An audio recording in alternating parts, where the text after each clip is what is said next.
Pelan sulung dalam sidang DUN Selangor, tindakan adun kajang dikesali. Negeri Sembilan, struktur semula kadar air kuat kuasa hari ini.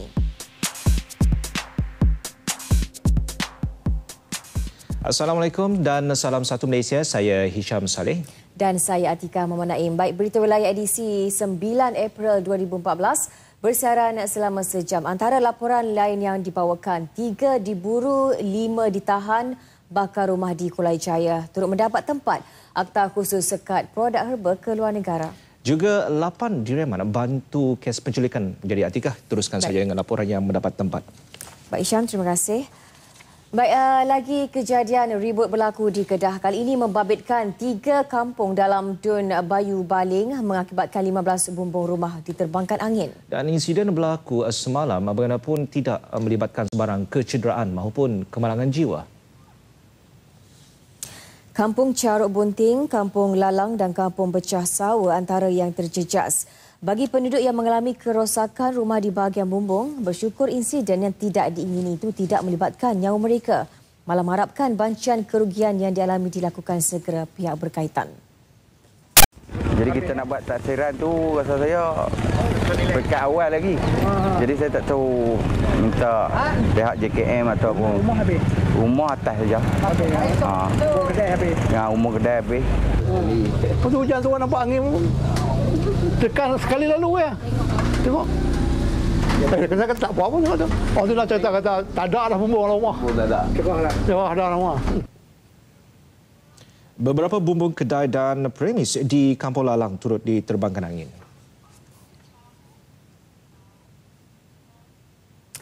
Dalam perkembangan di Sintok pula, pihak berkuasa mengesahkan tiada unsur khianat dalam kebakaran membabitkan 4 bilik pensyarah di Kolej Perniagaan Universiti Utara Malaysia UM semalam. Dan Ketua Polis Negeri, Dato' Ahmad Ibrahim, menyatakan berdasarkan siasatan awal yang dijalankan, pihaknya tidak mengesan sebarang perbuatan khianat dalam insiden itu. Setakat ini kita tak klasifikasikan bahawa khianat. Dia lebih pada kebakaran biasa lah. Ya, siasatan di bawah kita buka kertas siasatan bawah inilah kebakaran biasa. Dato' Ahmad menyatakan demikian selepas merasmikan kejohanan sepak takraw bola jaring Piala Ketua Polis Negara di Kompleks Sukan UUM di Sintok dalam insiden pada pukul 12.30 hari semalam. 4 bilik pensyarah di Kolej Perniagaan musnah dalam kebakaran. Susulan bakar rumah dan khianat 15 kenderaan di Bandar Putra Kulai Jaya 7 April lalu, 5 lelaki ditahan dalam serbuan di beberapa kawasan di Kulai dan Senai Isnin lepas. Dan dalam serbuan tersebut, pihak berkuasa turut merampas 1 botol plastik minyak petrol, 2 motosikal dan 2 bilah parang. Dan kesemua suspek yang ditahan berusia 24 hingga 34 tahun disyaki terlibat dengan kumpulan geng 36. Menurut Ketua Polis Negeri, Datuk Muhammad Mokhtar Muhammad Sharif, siasatan awal mendapati insiden berpunca daripada dendam salah seorang suspek ke atas mangsa. Manakala khianat kenderaan itu memecahkan cermin kereta dilakukan secara rawak, Datuk Muhammad Mokhtar menolak dakwaan kes melibatkan isu perkauman. Jangan ada mana-mana pihak yang cuba nak mengeksploitasikan kes ini. Ini tidak melibatkan dua kaum. Mangsa adalah orang India dan yang melakukan jenayah ini juga orang India. Jadi tidak ada unsur-unsur perkauman. Berhenti daripada menyebarkan berita-berita yang tidak berasas. Beliau berkata demikian semasa sidang media di Ibu Pejabat Kontijen IPK Johor. 3 lagi suspek diburu bagi membantu siasatan kes mengikut Seksyen 435 Kanun Keseksaan dan 427 Kanun Keseksaan. Beroperasi tanpa lesen dan menawarkan khidmat GRO. 2 premis hiburan di Ibu Negara diserbu pasukan anggota dan pegawai bahagian kongsi gelap judi dan maksiat ditujuh Ibu Pejabat Polis Kontingen Kuala Lumpur lewat malam tadi. 35 wanita warga asing ditahan. Ketika serbuan dibuat, lebih 60 pelanggan sedang leka dilayan GRO. Operasi diketuai ASPU K Leong menahan 35 wanita warga Vietnam, Thailand, Laos dan Filipina lingkungan umur 18 hingga 40 tahun. Semakan awal mendapati kesemua mereka melanggar syarat PAS lawatan sosial dan menetap lebih waktu yang ditetapkan. Polis percaya wanita warga asing tersebut dibekalkan syarikat pelacuran. 3 lelaki tempatan lingkungan umur 30-an juga ditahan dipercayai menggaji pekerja asing tanpa permit. Turut dirampas peralatan audiovisual dan set komputer. Kesemua yang ditahan dibawa ke Balai Polis Kepong untuk tindakan lanjut.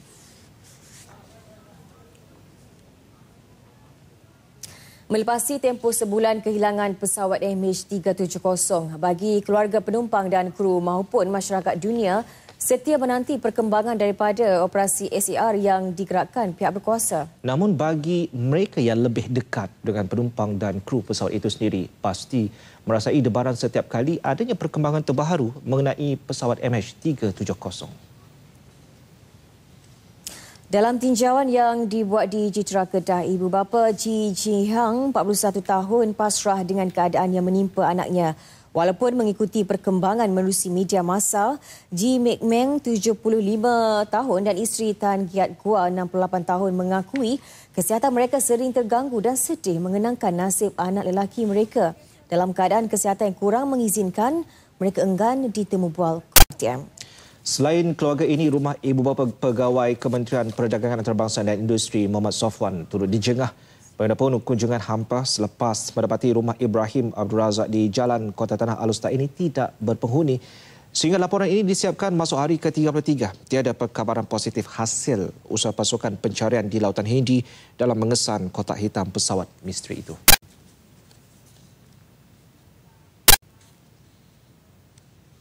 Kesungguhan kerajaan Malaysia untuk terus menjejaki pesawat MH370 yang hilang sejak 32 hari yang lalu semakin meyakinkan keluarga penumpang pesawat MH370 dari China. Dan melihat kepada perkembangan mutakhir, mereka mula menaruh kepercayaan jelas terhadap pihak berkuasa Malaysia telah melakukan yang terbaik dalam pencarian pesawat MH370. Wartawan Noor Yusuf berkongsi keprihatinan bersama masyarakat China di Terengganu. Berdasarkan maklum balas dari rakan-rakan masyarakat Cina di negara ini mendapati kemarahan sebahagian ahli keluarga penumpang semakin berkurangan. Keikhlasan yang ditunjukkan Perdana Menteri Datuk Seri Najib Tun Razak dan Pemangku Menteri Pengangkutan Datuk Seri Samuddin Hussein yang mengetahui misi ini mengubah pendirian negatif mereka sebelum ini. Ini ditambah dengan beberapa langkah komprehensif dilakukan untuk menyampaikan maklumat terus dan terbaru kepada keluarga penumpang baik dalam negara dan juga di China. Seorang ahli akademik Yi Leong Yin di Dungun Terengganu yang sentiasa mengikuti perkembangan itu menyifatkan perubahan itu menunjukkan mereka mula akur dengan kesungguhan Malaysia dalam menyelesaikan masalah ini.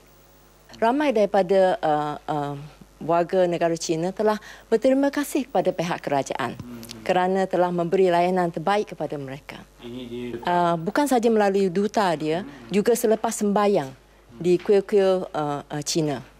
Mereka telah memberitahu kepada mass media bahawa kita telah memberi layanan terbaik kepada mereka dan mereka berterima kasih kepada kita kerana sentiasa mendoakan keselamatan keluarga yang tersayang. Maknanya semakin hampir dia menerima secara rasional ke macam mana?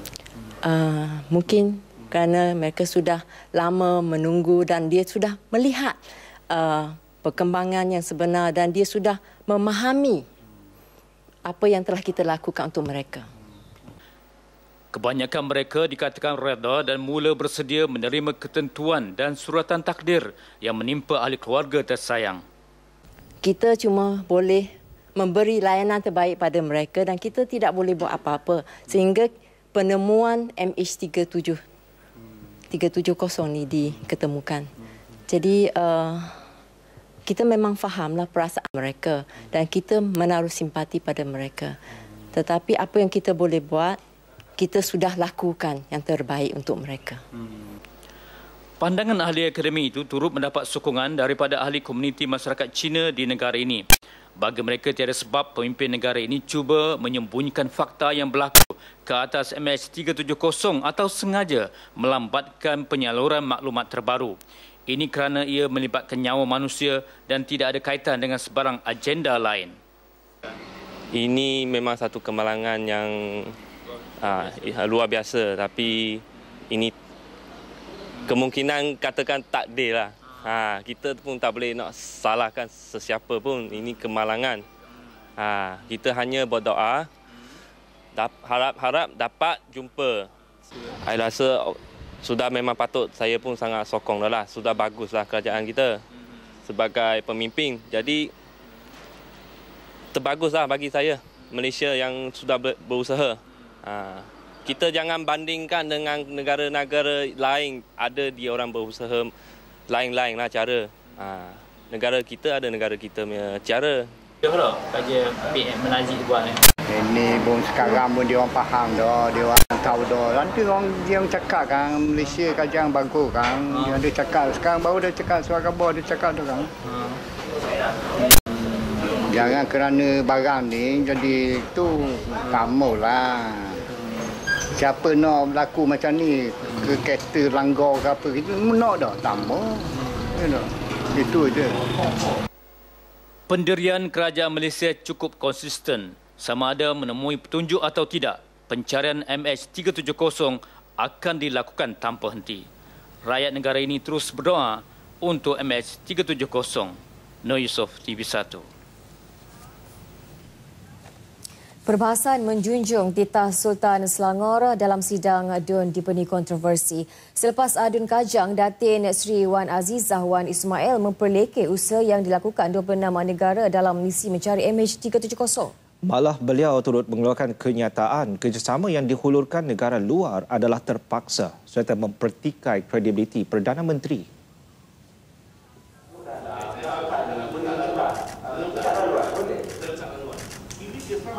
Malah celahan Wakil Barisan Nasional yang tidak bersetuju dengan kenyataan itu juga tidak dibenarkan.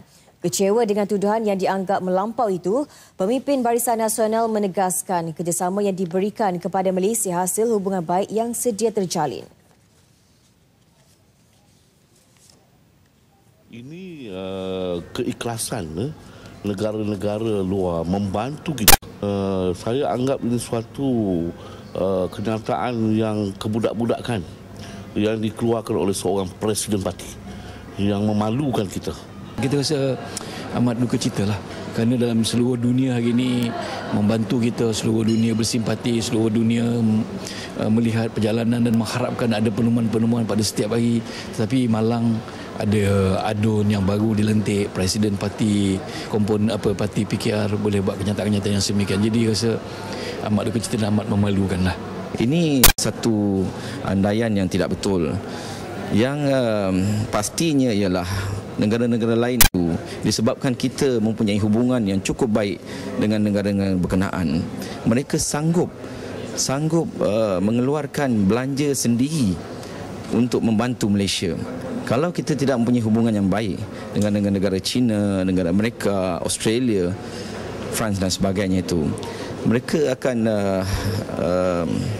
melepaskan saja ataupun mereka buat tak tahu tentang masalah yang kita hadapi ini. Malah sidang Dun hari ini juga menjadi platform Datin Sri Wan Azizah membela suaminya yang memberi reaksi berhubung kehilangan MH370. Pusat Penyelarasan Agensi Bersama JACC dalam sidang media yang berlangsung di Perth menyatakan para pakar di Australia dan Amerika Syarikat mengesahkan isyarat detikan yang dikesan kapal-kapal mencari pesawat MH370 di selatan Lautan Hindi merupakan peranti buatan manusia dan bukan bunyi semula jadi lautan. Bagaimanapun, Ketua Penyelaras JACC, August Houston, tidak dapat mengesahkan sama ada isyarat itu datang daripada kotak hitam pesawat Malaysia Airlines MAS penerbangan MH370. Dua isyarat yang dikesan kapal pertahanan Australia ADV Ocean Shield pada 4.27 petang dan 10.17 malam semalam. Dengan isyarat pertama berlangsung selama 5 minit dan 32 saat dan yang kedua 7 minit. Baik, pada Isnin, kapal pertahanan Australia ADV Ocean Shield mengesan dua bunyi akustik detikan dalam pencariannya selepas mengesan isyarat itu kali pertama pada Ahad, manakala kapal China Haizhen Ghost 01 pula mengesan dua isyarat pada Jumaat dan Sabtu dan diperjelaskan isyarat-isyarat itu juga semakin lemah dan ini mungkin disebabkan bateri kotak hitam hampir luput atau alat itu digerakkan arus lautan. Juga dinyatakan Atikah kawasan carian diperhalusi dengan lebih baik menerusi isyarat yang dikesan. Baik.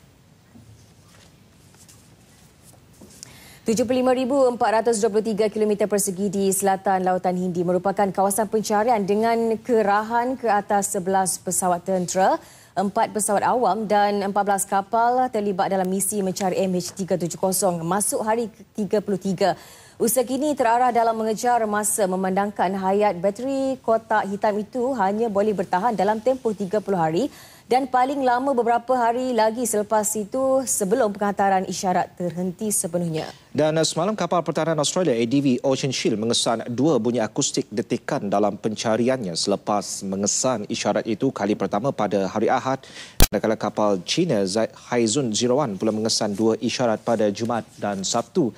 Dalam satu kenyataan, Pusat Penyelarasan Agensi Bersama JSCC berkata pusat kawasan pencarian itu kira-kira 2,261 km di barat Laut Perth. Usaha mencari di dasar laut diteruskan dengan ADV Ocean Shield di hujung sebelah utara kawasan carian dan kapal China Haizun 01 dan HMS Eco di sebelah selatan.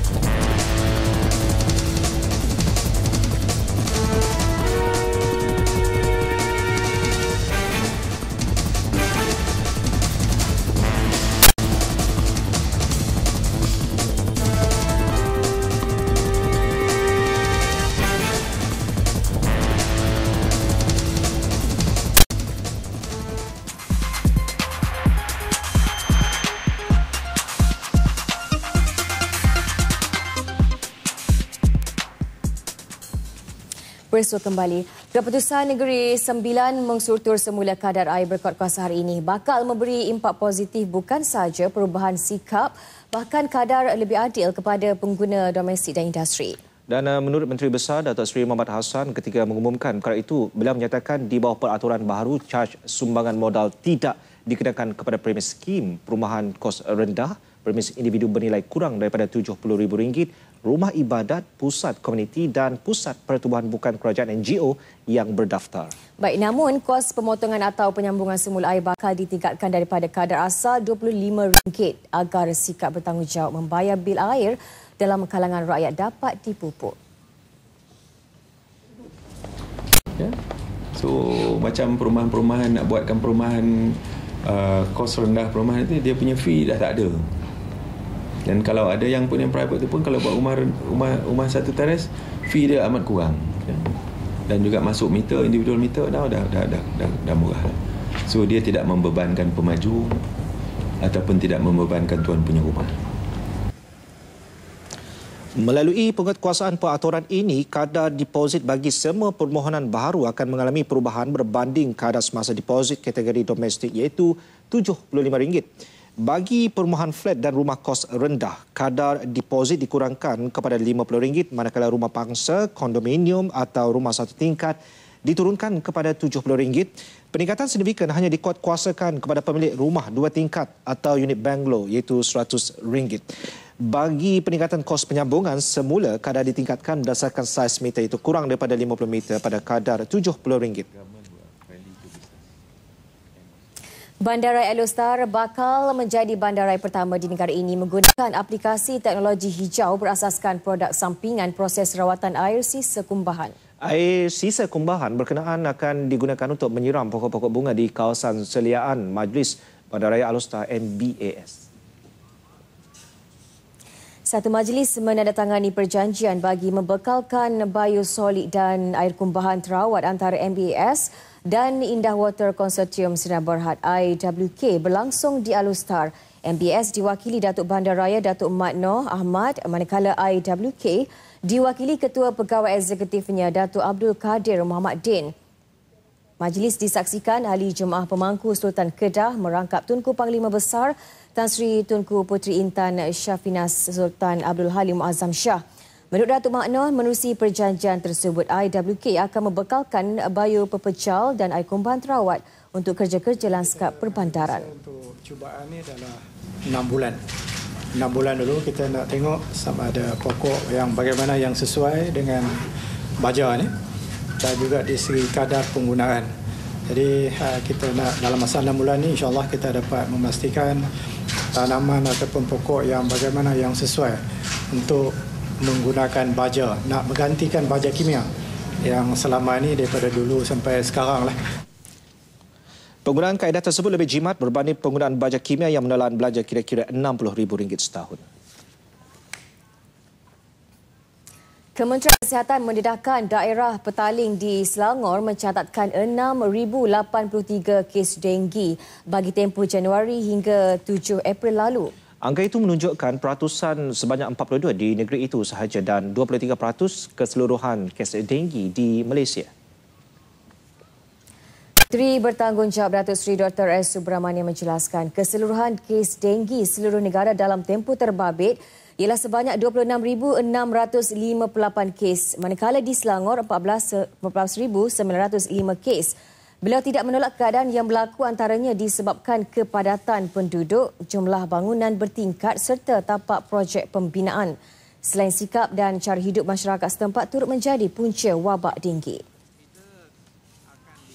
Kepada segala isu yang telah dibangkitkan dan ambil langkah-langkah yang paling sesuai untuk menyelesaikan ini. Dan saya ada 1-2 isu saya mungkin akan bawa ke Jabatan Menteri untuk sokongan. Contohnya tentang bangunan, penyelenggaran rumah-rumah pangsa puri kos rendah. Macam mana ianya boleh dipertingkatkan supaya isu ini tidak menjadi. Nombor 2, macam mana daripada segi pengurusan tapak-tapak pembinaan daripada kaedah yang ada pada masa sekarang, di mana isu kebersihan boleh diberi satu tumpuan yang lebih tinggi. Yang saya telah mengumumkan. Beliau berkata demikian dalam sidang media selepas mengadakan mesyuarat khas kawalan denggi daerah Petaling di Petaling Jaya. Sementara itu dinyatakan juga 14 tapak binaan diperiksa dalam op gempur khas tapak binaan di Selangor semalam. Akta khusus bagi menyekat produk berasaskan herba dibawa keluar negara akan diwujudkan tidak lama lagi. Dengan adanya akta berkenaan, mana-mana individu, pengusaha komersial atau penanam herba yang menjual dan membawa keluar sebarang produk herba berasaskan bahan mentah termasuk tumbuh-tumbuhan herba boleh dikenakan tindakan. Tegas Menteri Pertanian dan Industri Asas Tani Datuk Seri Ismail Sabri Yaakob, satu kerugian besar kepada industri herba negara apabila produk berasaskan herba yang berasal dari Malaysia telah dipaten di luar negara. Antaranya tongkat ali, misai kucing, kacip Fatimah, pegaga Rosal dan emas cotek. Ketika ini tiada undang-undang yang khusus untuk menyekat produk-produk tersebut. Jadi pihak dari majlis membuat keputusan untuk kita mengkaji supaya kita dapat mewujudkan satu akta yang khusus supaya dapat kita menyekat tumbuh-tumbuhan, produk-produk herbal dan apa saja yang berkaitan dengannya supaya tidak dibenarkan dibawa ke luar negara.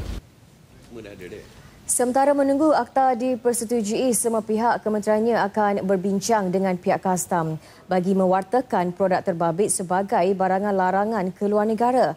Ketika ini hanya Sarawak sahaja yang menguatkuasakannya menerusi Akta Biodiversity. Datuk Seri Ismail Sabri berkata demikian selepas mempengerusikan mesyuarat Majlis Pembangunan Herba Negara 2014 di Ibu Negara mengulas laporan audit negara baru-baru ini mengenai kelewatan projek empangan Payapeda di Besut Terengganu. Datuk Seri Ismail Sabri menegaskan projek itu perlu disiapkan Jun ini. Permintaan mencecah sehingga 250,000 tan metrik dengan harga pasaran antara RM3.50 hingga RM6 bagi import beras wangi. Dengan angka yang dicatatkan itu juga sudah tiba masanya Pertubuhan Peladang Kebangsaan Nafas membuat transformasi dalam meningkatkan pengeluaran makanan negara. Bukan sahaja mampu mengurangkan import beras wangi, Hisham, tetapi juga dapat meningkatkan pendapatan golongan petani. Pengerusinya Datuk Saiful Bahari Shoaib menjangkakan tanah terbiar yang dimiliki perlu digunakan sebaiknya bagi perusahaan tanaman padi wangi. Harapan saya dengan peningkatan pertambahan pengeluaran daripada 5-6 dan saya akan tambah satu teknologi baru untuk memastikan pengeluaran itu mencecah 9 tan dan ini dengan harga yang tinggi, mana dia lebih daripada RM3.50 hingga RM6 1 kilo, dan pengeluaran yang tinggi sudah pasti. Beliau menyatakan demikian pada program penuaian padi MRQ74 di PPK Gual Ipoh Tanah Merah yang disempurnakan Adun Gual Ipoh Bakri Mustafa. Sementara itu, bagi mereka yang terlibat secara langsung dalam penanaman padi ini, berpandangan tanaman padi wangi tidak rumit dan kurang gangguan serangga perosak. Tanaman ni padi ni wangi MRQ74 ni. Hasil dia dia tidak menyebabkan penyakit, tahan kebal penyakit, dan hasilnya kira boleh tahan lah, kira berbaloi lah dengan kita ni buat ni. Perbezaan padi wangi ni dia penyakit tu kurang sikit. Projek perintis ini mendapat kerjasama beberapa agensi di bawah Kementerian Pertanian dan Industri Asas Tani melibatkan kawasan seluas 75 hektar di Gual Ipoh. Dijangkakan projek diperluas ke beberapa lokasi lain termasuk baling dan sik di Kedah, Muarda Rompin, Johor serta Alus Gajah di Melaka.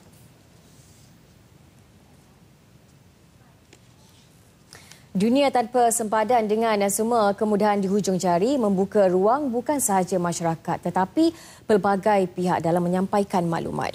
Memandang pada sudut positif, maklumat yang disampaikan dilihat lebih berkesan menerusi komunikasi dua hala secara efektif. Justru wujud cadangan menyarankan komuniti Satu Malaysia K1M juga dapat menguasai media sosial dalam penyebaran maklumat kepada kumpulan sasar.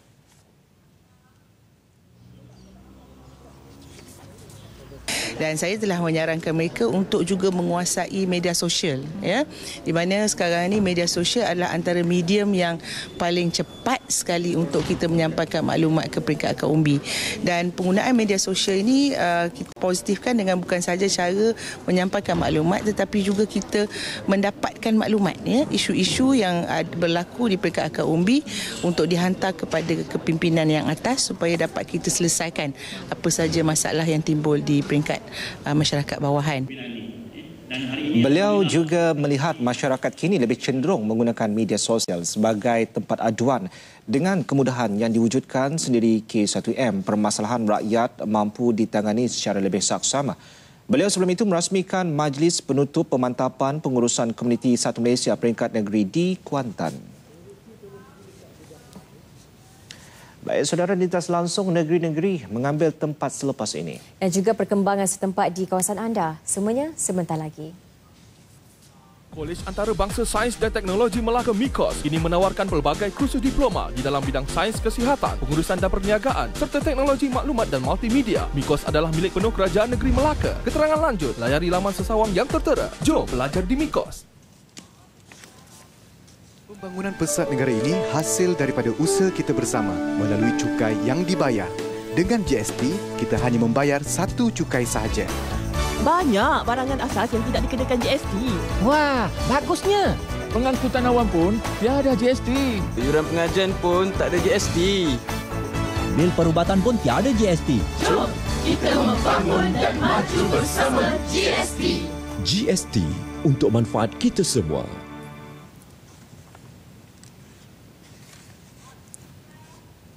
Di Pusat Konvensyen Kuala Lumpur, bermula 9 hingga 12 April, pelbagai produk dan perkhidmatan halal dipamerkan dari seluruh dunia.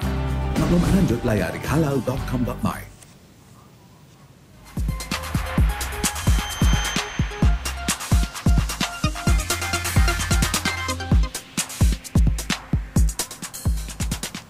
Giliran lintas langsung mengambil tempat meneruskan informasi semasa berita wilayah, dan sebelum langsung bersama Nur Hazimah Radik di Kota Kinabalu, antara paparan yang telah disediakan Kerajaan Negeri kaji semula lesen perniagaan pengusaha pusat peranginan. Dan bagi mengikuti laporan penuh, Hazimah akan teruskan perkembangannya. Hazimah, silakan. Terima kasih Hisham dan Atika di Angkasa Puri. Assalamualaikum dan salam Satu Malaysia. Berikutan kes penculikan di sebuah pusat peranginan di Semporna, Kerajaan Negeri Sabah mengambil langkah mengkaji semula semua lesen perniagaan operator dan pengusaha pusat peranginan khususnya di kawasan pantai timur negeri ini. Menteri Pelancongan Kebudayaan dan Alam Sekitar Datuk Seri Panglima Haji Masidi Manjun berkata, kajian itu meliputi pematuhan peraturan dan undang-undang termasuk memastikan semua pekerja memiliki dokumen dan permit kerja yang sah. Keputusan itu dibuat dalam mesyuarat Kabinet yang dipengerusikan Ketua Menteri Datuk Seri Panglima Musa Haji Aman di Kota Kinabalu. Datuk Masidi yang ditemui selepas mesyuarat Kabinet itu berkata, langkah tersebut demi menjamin keselamatan setiap pelancong yang menghuni pusat peranginan. Katanya mereka juga perlu mempunyai khidmat pasukan keselamatan sebagai aset keselamatan tambahan. Sabah kini mempunyai lebih 28 pusat peranginan utama yang beroperasi di bawah pengawasan ISKOM. Tegasnya para pengusaha pusat peranginan diberi tempoh 1 bulan untuk menyerahkan kesemua senarai nama pekerja masing-masing bagi tujuan penapisan oleh pihak polis dan Jabatan Imigresen. Tindakan undang-undang akan dikenakan terhadap pengusaha atau majikan yang cuba menyembunyikan maklumat pekerja masing-masing. Dalam perkembangan lain, beliau turut mengumumkan kesemua permohonan pajakan tanah di bawah kelolaan Taman-Taman Sabah akan dibeku buat sementara waktu. Ini selaras keputusan Kabinet untuk menarik semula kuasa Taman-Taman Sabah meluluskan pajakan tanah bagi tujuan mendirikan resort-resort. Ini pula berita yang baru kami terima. Polis Sabah telah mereman 8 individu untuk membantu siasatan kes penculikan 2 wanita termasuk seorang pelancong warga Cina di Semporna baru-baru ini. Polis juga mengubah seksyen siasatan kes dari Seksyen 365 Kanun Keseksaan kepada Seksyen 3-1 Akta Colek 1961 dan Seksyen 4 Akta Senjata Api dan Hukuman Berat 1971.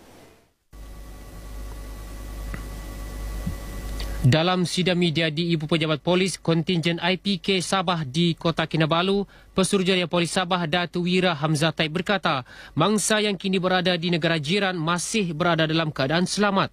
Bagaimanapun Polis Sabah terus berhubung dan bekerjasama dengan pihak Filipina dan Kedutaan Cina. Setakat ini Polis Sabah telah menangkap 22 orang termasuk 15 individu dari resort terbabit. 22 orang ini 8 yang menjadi interest kita lah, iaitu ada kepentingan untuk kita menjalankan siasatan lanjut dan pihak Jabatan Serta Jenayah telah menjalankan siasatan dan juga usaha siasat lah, dan mereka ini masih lagi di dalam reman kita sehingga 17 bulan lah. 8 individu berkenaan direman mengikut Seksyen 3-1 Akta Colek 1961 yang boleh membawa hukuman gantung sampai mati jika sabit kesalahan, dan Seksyen 4 Akta Senjata Api dan Hukuman Berat 1970 yang berdepan hukuman penjara seumur hidup dan tidak kurang 6 kali sebatan. Kerajaan negeri akan membina lebih banyak mahtafiz Al-Quran untuk mempertingkat syiar Islam di negeri ini, khususnya melibatkan penghayatan Al-Quran. Bukan sekadar memberi tumpuan kepada aspek hafazan, tajwid dan taranum, mahtafiz itu diyakini mampu melahirkan lebih ramai generasi muda Islam yang cemerlang akademik, sasiah dan mencintai Al-Quran.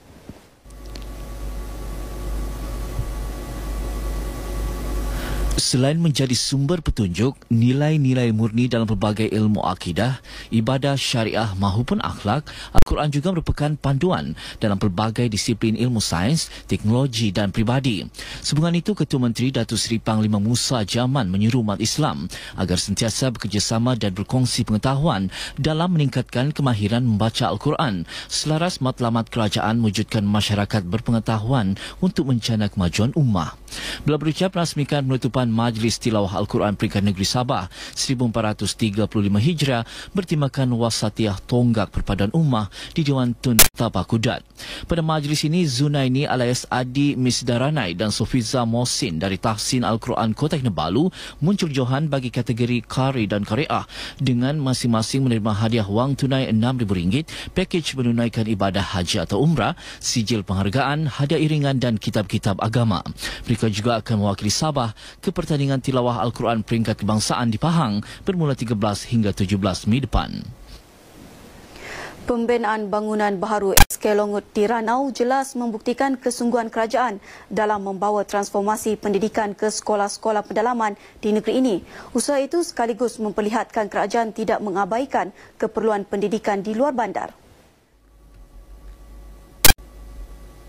Ketika ditemui selepas majlis perasmian bangunan baharu SK Longut di Ranau, Menteri Pembangunan Sumber dan Kemajuan Teknologi Maklumat, Datuk Seri Ngan Gubat berkata, pewujudan prasarana pendidikan itu juga membuktikan komitmen kerajaan dalam merealisasikan program transformasi pendidikan negara serta Pelan Pembangunan Pendidikan Malaysia. Sementara itu, Guru Besar SK Longut Siddiq Kampadong memberitahu pembinaan bangunan baharu SK Longut sejak Disember 2012 siap sepenuhnya hujung tahun lalu. Bangunan yang dibina menggunakan sistem binaan berindustri IBS dengan kos lebih RM400,000 ini dilengkapi 3 bilik darjah dan tandas. SK Longut yang dahulunya berstruktur bambu dan papan kini diiktiraf sebagai sekolah konkret sepenuhnya bagi Zon Selatan Ranau. Berdasarkan pencapaian memberangsangkan tahun lalu, Bank Kerjasama Rakyat mengekalkan pembayaran dividen sebanyak 15% kepada seluruh ahlinya tahun ini. Ini berikutan peningkatan keuntungan yang diperoleh sejak beberapa tahun kebelakangan ini. Naib Presiden Bank Rakyat Wilayah Sabah Zainal Amini Haji Sulaiman berkata pihaknya akan terus mempertingkat usaha dalam mentransformasi perkhidmatan Bank Rakyat sebagai institusi kewangan terbesar di negara ini yang mengamalkan sistem perbankan berkonsepkan syariah. Walaupun dalam keadaan persaingan yang hebat, kami jangka kami maintain lagi lah prestasi yang ada untuk tahun ini. Beliau ditemui media sempena perlawanan bowling persahabatan bersama media di Sutra Harbour Super Bowl, Kota Kinabalu. Pada perlawanan ini, peserta dari RTM Muhammad Shah Abdul Salam muncul johan bagi acara individu dengan 354 jatuhan pin, manakala gelaran johan bagi acara berkumpulan milik kumpulan 4 yang menampilkan 3 pemain gabungan, Muhammad Yusof dari Bank Rakyat, Roslan Haji Daud dari RTM dan Zaidi Jamil dari Jabatan Penerangan. Turut serta dalam perlawanan ini pemangku Presiden Persatuan Wartawan Sabah SJA Francis Fahir dan lebih 20 wakil media cetak dan elektronik. Dengan itu, sekian berita dari Kota Kinabalu. Kembali ke Angkasa Puri bersama Hisham dan Atika. Silakan. Baik, terima kasih atas laporan sebentar tadi. Dan perkembangan terkini pembinaan Hospital Petrajaya serta laporan khas Taman Hutan merupakan antara laporan yang telah disediakan dari Bumi ke Jalan. Baik, untuk itu kita langsung terus bersama dengan Gracia di Kuching. Silakan, Gracia. Terima kasih Hisham dan Atika di Angkasa Puri. Salam sejahtera dan salam satu Malaysia. Hospital Petrajaya kini masih dalam fasa pembinaan dan bakal siap sepenuhnya menjelang penghujung tahun depan. Menteri Muda Kesihatan Awam Datuk Dr. Jerib Susil dalam satu kenyataan menjelaskan hospital berkenaan dibina di atas tapak seluas 16 hektar bersebelahan Pejabat Kesihatan Negeri di Jalan Diplomatik Petrajaya dengan peruntukan RM500 juta. Hospital yang boleh menampung 300 katil tersebut akan beroperasi sepenuhnya hujung tahun depan dengan sekurang-kurangnya 3 pakar dan kemudahan X-ray, farmasi dan pergigian. Bagaimanapun pihaknya sedang berusaha untuk mengadakan perbincangan dengan Jabatan Tanah dan Survey bagi menambah keluasan kawasan letak kereta kerana didapati masih belum Hospital Petrajaya ini bagi memenuhi keperluan penduduk Kuching yang kini mencecah 600,000 selain menambah kemudahan sedia ada di Hospital Umum Sarawak dan Pusat Jantung di Kota Samarahan. Kesibukan Kota Raya yang penuh dengan hutan konkrit telah membangkit rasa rindu Dr. Eli Luhat kepada kehidupan suasana kampung yang penuh dengan kehijauan. Dr. Eli Luhat, seorang penyelidik tumbuhan dan pemeliharaan hutan tempatan, mengadaptasikan gaya hidup kampungnya yang terletak di kawasan pedalaman Sarawak dalam usahanya menyeimbangkan sistem ekologi alam sekitar yang kini semakin tercemar.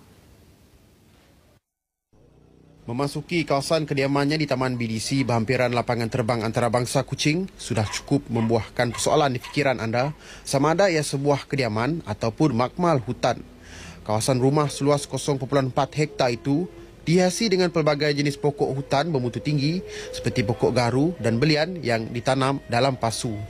Untuk inilah usaha kecil saya untuk mengekalkan heritage kita yang mungkin akan pupus kan kalau kita tak buat perkara serupa ini. Selain pokok, beliau juga menternak ikan air tawar eksotik yang hanya terdapat di sungai pedalaman Sarawak seperti ikan empurau yang harganya mencecah ribuan ringgit seekor. Dari sini kita tengok betapa sejuknya tempat. Sebab kita tahu dari kajian saintis kan, satu pohon pokok tapang misalnya. Pokok tapang itu dia boleh diibaratkan dia punya fungsi itu seimbang dengan 13 unit ekon. Dr. Eli mengambil masa lebih 10 tahun bagi membangunkan taman hutan dengan kos lebih 3 juta ringgit sepanjang tempoh tersebut. Usahanya ini turut mendapat sokongan Menteri Pembangunan Sosial Tan Sri William Ikom yang melihat usaha unik melibatkan pemeliharaan alam sekitar ini harus dipelihara agar tidak terkubur bersama hayat Dr. Eli. Syadikin Bahrain, RTM. Penggunaan warna merah sebagai warna korporat baharu Universiti Teknologi Swinburne Kampus Sarawak tidak akan menjejaskan kualiti pendidikan sedia ada. Sebaliknya, perubahan warna itu diyakini akan meningkatkan rasa bangga serta komitmen dalam menyampaikan pendidikan bertaraf antarabangsa. Menurut Pro-Naib Chancellor dan Ketua Eksekutif Swinburne Sarawak, Profesor Anthony Callahan, selain perubahan warna itu, Swinburne juga akan terus memantapkan lagi persekitaran penyelidikan, pengajaran dan pekerjaan yang berkualiti kepada para pelajar serta kaki tangannya. Ditemui di kampusnya di Kuching, Profesor Anthony menjelaskan perubahan warna itu dilakukan bagi melambangkan identiti satu Swinburne iaitu universiti yang bersatu. Semenjak ditubuhkan pada tahun 2000, Swinburne telah menggunakan warna korporat kuning. Oleh itu warna merah itu secara rasminya menandakan penyeragaman warna korporat asal Swinburne, Australia. Siapa sangka minat mendalam bermain sukan layang-layang yang suatu ketika dahulu hanya dimainkan di kampung-kampung membawa 5 orang anak jati Bintulu terbang ke Beg Sumer, Perancis 10 April ini. Mereka ialah Abu Hanifah Ismail 41 tahun, Sofian Suhaili 38, Adam Ahmad 41, Roslan Omar 37 dan Muhammad Zulfadli Sofian 18 tahun. 5 orang anak jati Bintulu yang berkongsi minat bermain layang-layang menyertai Kelab Bintulu Kite Flyers pada tahun 2007 yang kemudiannya menamakan pasukan mereka sebagai Silat. Kejayaan mereka dalam kejohanan sukan layang-layang peringkat Asia Pasifik pada tahun 2012 di Bintulu membuka laluan kepada mereka untuk memasuki kejohanan dunia kali ke-9 di Beg Sumer, Perancis pada 11 hingga 21 April ini. Di mana kelab tim silat telah memenangi tempat kedua di Stangkite untuk persembahan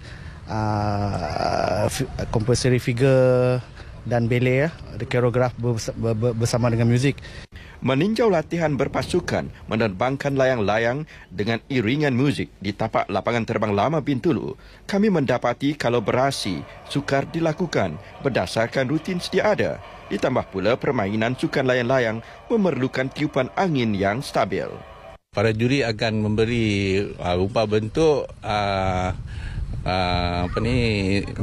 gambar aja yang perlu kami buat menggunakan layang-layang. Dan ballet juga kita perlu synchronize dengan dia punya muzik. Bergantung dengan berdasarkan macam prestasi dengan disiplin masing-masing. Ada tim manager orang Malaysia sentiasa menilai lah daripada segi komitmen setiap ahli lah. Sementara itu bertempat di Pejabat Dekan Sarawak, Senin Berhad, berlangsung penyerahan penajaan jersey untuk ke-5 pemain tersebut. Ia merupakan sumbangan Dekan Sarawak, Senin Berhad dan Lembaga Kemajuan Bintulu BDA. Dan kita memanglah berharap mereka ini membawa kejayaan kepada pasukannya dan membawa nama Bintulu secara khasnya di persada antarabangsa dan membawa semangat sukan layang-layang ke taraf yang lebih tinggi. Semoga berjaya pasukan silat Bintulu Kite Flyer, kami ucapkan. Pelopor sukan Hitmanton berharap sukan yang baru berkembang itu akan disenaraikan dalam Sukan Malaysia Sukma pada penganjuran tahun-tahun mendatang. Bendahari Hitmanton Sarawak Haji Sirat Ibrahim berkata walaupun sukan tersebut baru saja berkembang kurang dari 5 tahun, namun ia mempunyai potensi dibangunkan ke serata dunia dengan medium promosi sukan negara. Lebih kurang seperti badminton, sukan ini juga mempunyai gerakan yang serupa, cuma menggunakan raket yang kecil dan lebih santai. Sedikit demi sedikit ataupun dengan perlahan kami mengadakan sekarang, kita telah bergerak di seluruh Malaysia untuk mengembangkan dengan jayanya permainan badminton ini. Sukan yang dicipta di Bumi Kenyalang ini telah berjaya menarik lebih 70 penyertaan dari seluruh negeri. Selain 50 orang dari Sabah setakat ini, Haji Sirat yakin sukan ini mampu berkembang selain usaha pokoknya mengisi masa lapang generasi muda dengan aktiviti yang berfaedah. Laporan itu mengakhiri sumbangan Sarawak untuk berita wilayah petang ini. Untuk berita selanjutnya, kita kembali ke Angkasa Puri bersama Hisham dan Natika. Terima kasih atas laporan sebentar tadi. Pulau Pinang juga tidak ketinggalan untuk menyumbang perkembangan semasa dari Pulau Pinang. Antaranya adalah konvoi kembara Jabatan Kebajikan Masyarakat ke Teluk Kumbar dan penghuni tahfiz menerima bantuan. Baik, itu saja kita bersama dengan Siti Nur Husna di sana. Husna, silakan. Terima kasih kepada rakan setugas di Angkasa Puri. Assalamualaikum dan salam satu Malaysia. Elemen sentuhan kemanusiaan mampu menyedarkan masyarakat tentang bantuan yang dihulurkan kerajaan dan manfaatnya. Itulah matlamat siri konvoi jelajah kembara kebajikan Satu Malaysia Family Care 1MFC yang tiba di Pulau Pinang selepas pelancarannya di Muar Johor 2 hari lepas. 3 individu secara langsung menikmati keceriaan daripada jelajah itu sebaik konvoi tiba di Pulau Mutiara ini. Antaranya seorang warga emas Omar Ladit di Teluk Kumbar yang dikunjungi 100 sukarelawan yang bergotong royong membersihkan kediamannya dalam masa 4 jam. Anak bajikan pun ada. Ni wakil rakyat pun ada. Ramai ni. Anak lah. Banyak-banyak kata terima kasih. Satu program yang amat berfaedah di mana pihak Jabatan Kebajikan Masyarakat mempunyai sukarelawan-sukarelawannya. Mereka akan turun ke rumah-rumah yang kita pilih di mana mereka ni telah pun mendapat bantuan daripada Jabatan Kebajikan Masyarakat, bantuan bulanan daripada pihak kerajaan pusat. Omar Ladit turut menerima bantuan RM300 daripada Jabatan Kebajikan Masyarakat di bawah skim bantuan orang tua dan bantuan peralatan kerusi rehat. Antara objektif program anjuran Jabatan Kebajikan Masyarakat ini ialah mengenal pasti golongan rakyat yang daif dan menyalurkan bantuan melalui kerjasama masyarakat setempat dan golongan sukarelawan. Konvoi turut menjelajah hingga ke Sungai Aceh di seberang Perai Selatan dan balik pulau.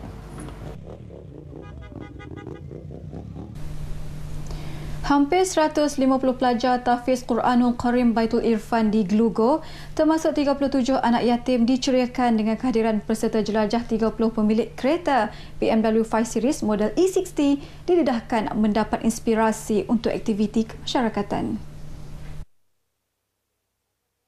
Seri jelajah yang membabitkan 80 sukarelawan ini menghimpunkan peminat model BMW 5 Series model E60 dari seluruh negara termasuk ahli E60 Owners Club Motorsport untuk membuat kerja-kerja kemasyarakatan dan membantu golongan yang memerlukan perhatian. Ketibaan konvoi yang diketuai Presiden E60 Owners Club Motorsports Malaysia Azmin Syarul Abdullah Tani dan penasihat BMW Club Malaysia Datuk Zulkarnain Amirdan disambut pengurusi Madrasah Najibur Rahman.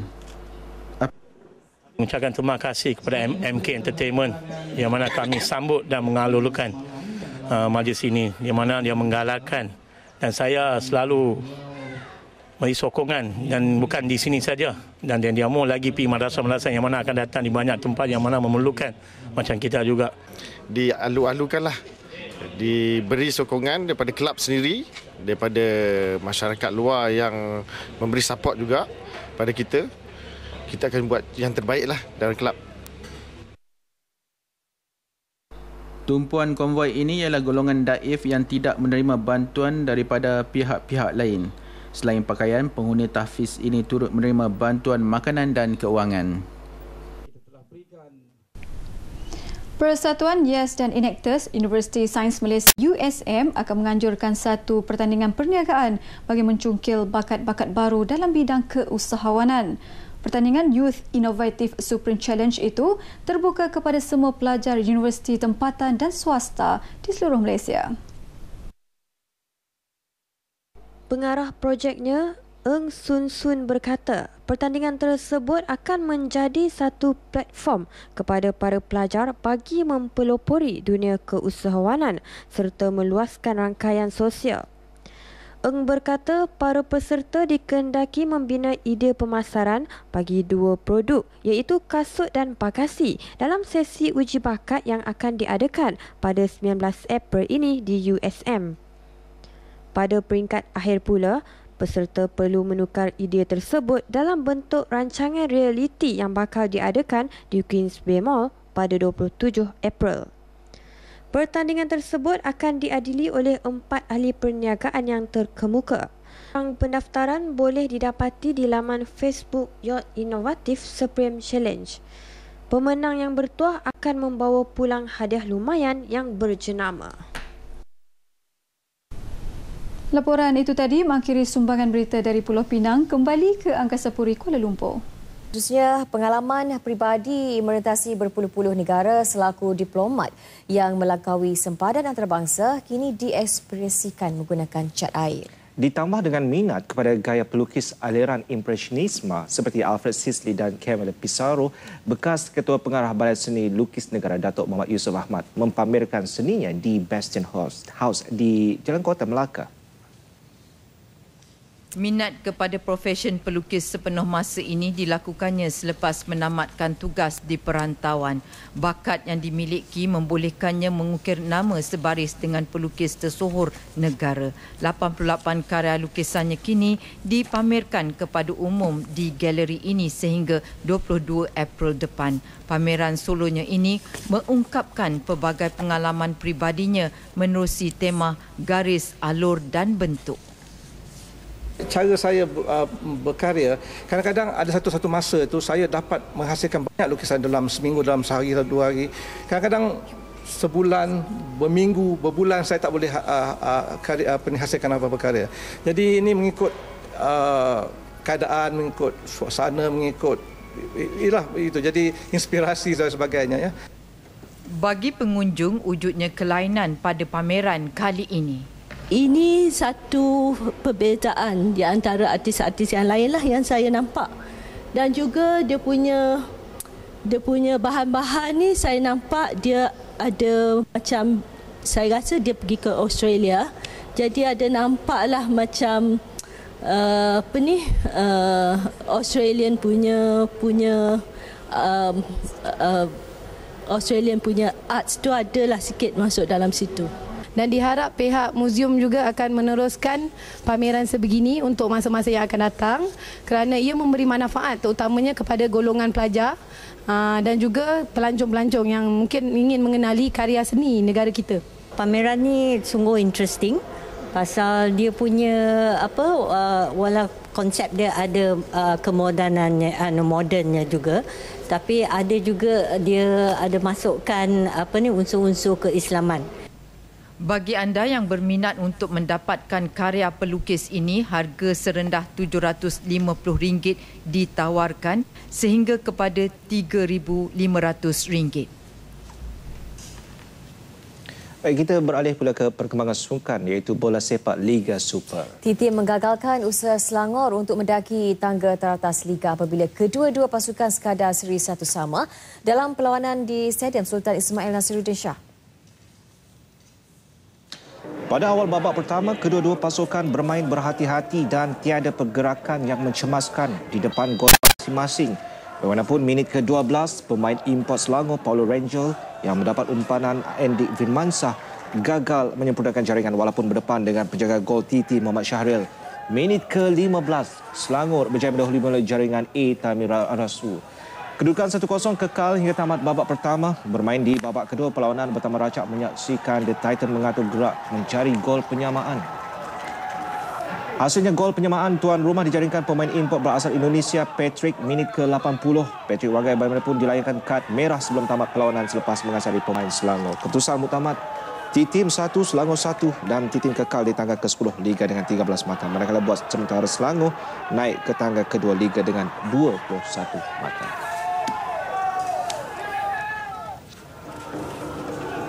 Dalam pada itu, jurulatih The Titans, Muhammad Azrai Khor Abdullah terpaksa berpuas hati dengan keputusan seri ini. Ketiadaan Patrick Wanggai digantung 2 perlawanan selepas dikenakan kad merah tidak akan menjadi halangan buat TT mengatur strategi baru pada perlawanan akan datang. Bagi saya, puas hati dengan keputusan.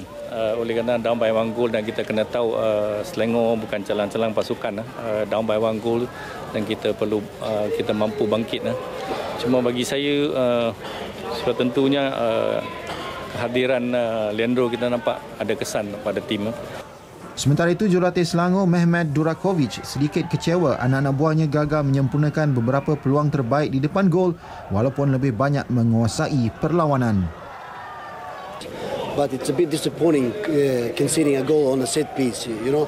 Apart from that, they didn't look dangerous. Yes, they had most of the play. They're playing at home. But they were not dangerous. They didn't create any really clear-cut chances like we did. So, you know, I'm happy we get 1 point, but we should really get 3.